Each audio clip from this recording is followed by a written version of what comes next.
What's up mga ka-Big Bites? Coach Tim ayaw na daw agad kay David Merrell.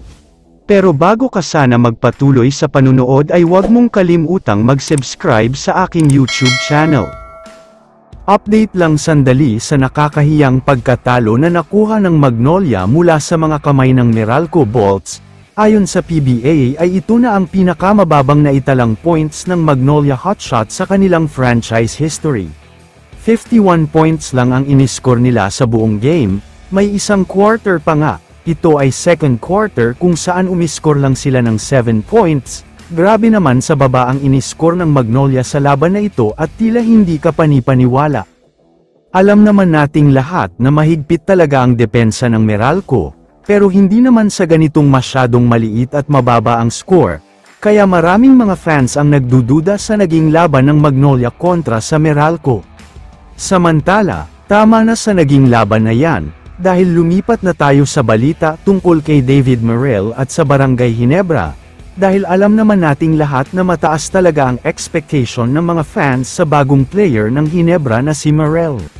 Sa katunayan, anabangan talaga ng maraming fans ang unang game niya kontra sa Converge, pero medyo disappointed ang mga fans dahil tinambakan ng Ginebra ang Converge, pero hindi pa rin halos ipinasok si Merrell.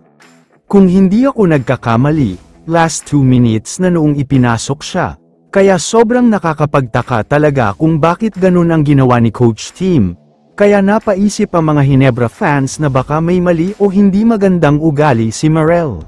Pero mukhang may kasagutan na sa tanong ng mga fans kung pangit ba na ang ugali niya, dahil pagkapasok niya sa laban ay halos nakipag-away agad siya, muntik pa nga siyang matawagan ng technical foul dahil sa ginawa niya. Hindi rin natuwa ang mga Ginebra fans sa ginawa at pinakita niya. Ang iba pa nga ay sinasabing mukhang may attitude problem daw siya. Mukhang ito rin daw ang dahilan kung bakit binitawan siya ng Magnolia Hotshots. Samantala, ayon sa iba't ibang mga source, hindi rin daw masaya si Coach Tim sa pag-uugali ni Merrell.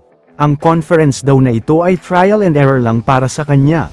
Ibig sabihin ay titignan muna daw ng Ginebra ang kalidad niya. Kapag tumagal-tagal at napatunayan nila na may attitude problem talaga siya, hindi na daw bibigyan ng contract extension, gusto daw ni Coach Tim yung makakatulong, hindi yung magbibigay pa ng sakit sa ulo sa team. Kaya naman kung kayo ang tatanungin, ano ang masasabi nyo kay David Merrell?